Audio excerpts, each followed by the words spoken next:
नमस्कार दोस्तों, स्वागत है आप सभी का हमारे चैनल में जो है एडुथियाज़म। आज हम आपके लिए जो वीडियो लेकर आए हैं उसका विषय है चित्र का विश्लेषण, जिसे हम इंग्लिश में कहते हैं पिक्चर डिस्क्रिप्शन। इस वीडियो को शुरू करने के पहले मैं आपसे अनुरोध करूंगी कि हमारे चैनल को ज़रूर सब्सक्राइब करिए और बेल आइकन को दबाइए ताकि आप किसी भी नोटिफिकेशन से वंचित न रहें। यदि हमारे प्रश्न पत्र में ये प्रश्न आता है कि जिसमें कि हमें चित्र का विश्लेषण करने को कहा जाता है, तो हमसे ये उम्मीद की जाती है कि हम किसी चित्र को देख करके उसके बारे में 5 वाक्य लिखें। यदि हम ऐसा करने में सफल होते हैं तो हमें आसानी से अंक प्राप्त हो सकते हैं। उसी कार्य को और आसान करने के लिए और चित्र के विश्लेषण में हो रही कठिनाई को दूर करने के लिए हम आपके लिए वीडियो लेकर आए हैं। चित्र का विश्लेषण करने के लिए पहले हमें क्या करना चाहिए? चित्र को देख करके हमें कुछ चीज़ें, कुछ बातें सोच लेनी चाहिए जो यहाँ पे मैंने लिखी हुई हैं, और उसके हिसाब से हमें अपने दिमाग में सोच लेना चाहिए कि हमें क्या लिखना है उस चित्र को देख करके। तो सबसे पहली बात जो हमें चित्र से पता करनी है वो ये है कि चित्र किस स्थान से लिया गया है। चित्र का स्थान क्या है? क्या वो किसी स्कूल का चित्र है, किसी पार्क का चित्र है, या फिर वो किसी रेलवे स्टेशन का चित्र है? तो सबसे पहले हमें लिखना है कि चित्र कहाँ का है। फिर दूसरे वाक्य में हमें ये बताना है कि चित्र में दर्शाए व्यक्ति कौन है। क्या चित्र में महिला को दर्शाया गया है, पुरुष को दर्शाया गया है, किन्हीं जानवरों को दर्शाया गया है? तो वो सारी चीज़ें हम अपने दूसरे वाक्य में लिख देंगे। तीसरे वाक्य में हमें ये बताना है कि चित्र में मौजूद वस्तुएं कौन सी हैं। चित्र में क्या कोई टेबल है, कोई कुर्सी है, या फिर सीढ़ी है, या फिर ऐसी कोई भी वस्तु जो चित्र में मौजूद होगी। चौथे वाक्य में हम बोलेंगे कि चित्र में कौन सा कार्य हो रहा है। चित्र में बच्चे खेल रहे हो सकते हैं, या फिर चित्र में बालक पढ़ाई कर रहे हो सकते हैं। तो हमें बताना है कि चित्र में कौन सा कार्य हो रहा है। पांचवें वाक्य में हमें चित्र की विशेषता बतानी है। चित्र की विशेषता अर्थात चित्र हमें कोई संदेश दे रहा है क्या, चित्र बहुत ही मनमोहक है क्या, ये हमें पांचवें वाक्य में बताना है। अगले वाक्य में हमें ये बता सकते हैं कि चित्र में दिए गए वस्तुओं की कोई विशेषता हो अगर तो, जैसे कि चित्र में 2 कुर्सियां रखी हुई हैं, तो 2 कुर्सी विशेषता हो गई है कुर्सी की। और अगले वाक्य में हम बता सकते हैं कि चित्र में दिए गए लोगों की कोई विशेषता हो अगर तो, जैसे कि चित्र में जो बालक है उसने लाल कलर की कमीज पहनी हुई है, तो बालक की विशेषता हो गई, तो अर्थात चित्र में मौजूद इंसान की विशेषता। इनमें से सारे बच्चे इनमें से कोई 5 वाक्य चुन सकते हैं जो उन्हें परीक्षा के वक्त याद आए, और उन्हें अंग्रेजी में अनुवाद करके, पहले सोच करके कि कौन से 5 वाक्य लिखने हैं, फिर अंग्रेजी में अनुवाद करके चित्र की विशेषता बता सकते हैं। तो चलिए हम शुरुआत करते हैं एक चित्र का उदाहरण लेकर कि कैसे करना चाहिए हमें विश्लेषण। अभी आपको अपने स्क्रीन पर एक चित्र नजर आ रहा होगा जिसके बारे में हम अभी लिखने वाले हैं। तो वो चित्र किस स्थान का है? पहला वाक्य हमारा स्थान से संबंधित होना है, तो उस चित्र का स्थान है कक्षा। मैंने यहाँ पे कुछ वाक्य लिखे हुए हैं जो आप हर एक चित्र में यूज कर सकते हैं। तो पहला वाक्य है हमारा, this is a class room. कक्षा को हम अंग्रेजी में कहते हैं क्लास रूम। यदि चित्र किसी पार्क का होगा तो हम बोलेंगे दिस इज अ पार्क।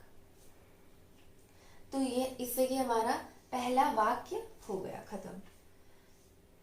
अब दूसरे वाक्य में बताना था कि चित्र में मौजूद इंसान या लोग। तो दूसरा वाक्य हम बोलेंगे कि देयर आर, हमारे दिए गए चित्र में हमें दिख रहे हैं कुछ बच्चे, तो हम लिखेंगे कि देयर आर चिल्ड्रन, मतलब चित्र में बच्चे हैं। तीसरे वाक्य में हमें बोलना था कि चित्र में दी गई वस्तुएं कौन सी हैं। तो तीसरे वाक्य में हम लिखेंगे, अभी हमारे चित्र में कौन सी वस्तु दी गई है, कुछ कुर्सी है और टेबल है। तो इंग्लिश में हम टेबल को तो टेबल ही कहेंगे और कुर्सी को हम कहते हैं चेयर। तो देयर आर टेबल्स, क्योंकि एक से ज्यादा टेबल्स हैं तो टेबल्स बोलेंगे, एंड चेयर्स। तो हमारा तीसरा वाक्य हमारे पास आ चुका है, there are tables and chairs.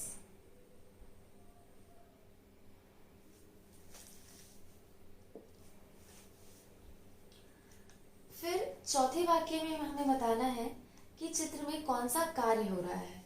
तो हम देख सकते हैं कि जो चित्र में बच्चे हैं वो साफ सफाई कर रहे हैं। तो साफ सफाई को अंग्रेजी में हम कहते हैं क्लीनिंग। तो द चिल्ड्रन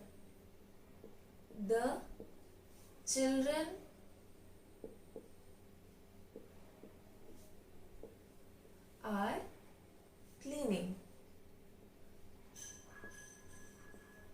मतलब द चिल्ड्रन मतलब बच्चे सफाई कर रहे हैं।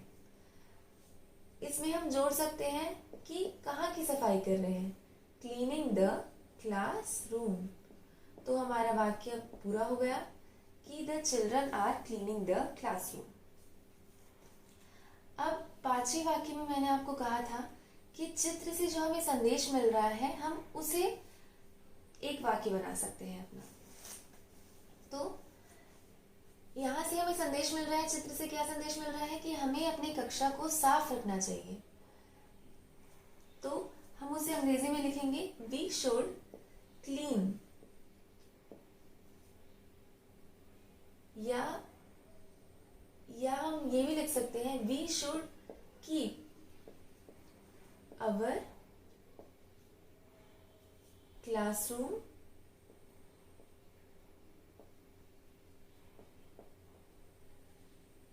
क्लीन, मतलब हमें अपनी कक्षा को साफ रखना चाहिए। वी शुड, हमें अपनी कक्षा को रखना चाहिए। कहाँ से पता चल रहा है, कीप से पता चल रहा है। अपनी कक्षा को अवर क्लासरूम, और कैसा रखना चाहिए, साफ रखना चाहिए। तो हमारा अगला वाक्य तैयार है। अब उसके बाद हम बताएंगे चित्र में दी गई वस्तु की विशेषता। तो चित्र में दी गई वस्तु की विशेषता ये हो सकती है कि चित्र में दी गई कितनी वस्तु है, वो भी वस्तु की विशेषता ही होगी। तो हमें दिख रहा है कि चित्र में 6 टेबल कुर्सी हैं। तो अभी हमने देखा कि टेबल को टेबल कहेंगे और कुर्सी को चेयर इंग्लिश में। तो देयर आर, कितने टेबल चेयर है, 6 टेबल्स एंड चेयर्स, क्योंकि एक से ज्यादा चेयर है।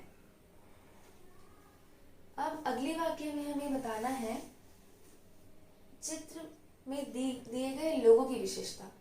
तो उसमें हम ये भी लिख सकते हैं कि कितने लोग हैं, उसमें हम ये भी लिख सकते हैं कि उनका हाव भाव क्या है। तो हमें दिख रहा है कि बच्चे काफी खुशी से चित्र में साफ सफाई कर रहे हैं अपनी कक्षा की। तो हम ये लिख सकते हैं कि द चिल्ड्रन आर हैप्पी, बच्चे बहुत खुश हैं।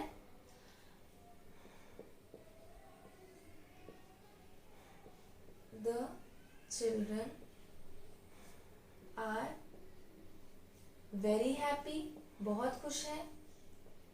वेरी का मतलब बहुत, हैप्पी का मतलब खुश। या फिर हम चित्र में दिए गए लोगों की विशेषता को बताते हुए ये भी लिख सकते हैं कि उसमें कितने लड़के और लड़कियां हैं। अच्छा, ये 3 लड़कियां होगा क्योंकि एक से ज्यादा है, तो ये है लड़की। तो हम ये लिख सकते हैं अनुवाद करके इसका कि देयर आर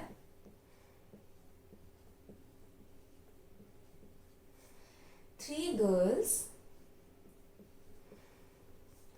एंड 1 बॉय। तो हमने ऐसे भी लोगों की विशेषता बता दी है। उम्मीद करती हूँ दोस्तों कि आपको इस वीडियो से अनुमान हो गया होगा कि कैसे किसी चित्र के बारे में लिखना चाहिए और आपकी कोई भी कठिनाई जो होगी वो अब दूर हो गई होगी इस वीडियो को देखकर। अगर आपको ये वीडियो पसंद आया हो तो ज़रूर लाइक करिएगा हमारे चैनल के इस वीडियो को और सब्सक्राइब करिएगा। धन्यवाद।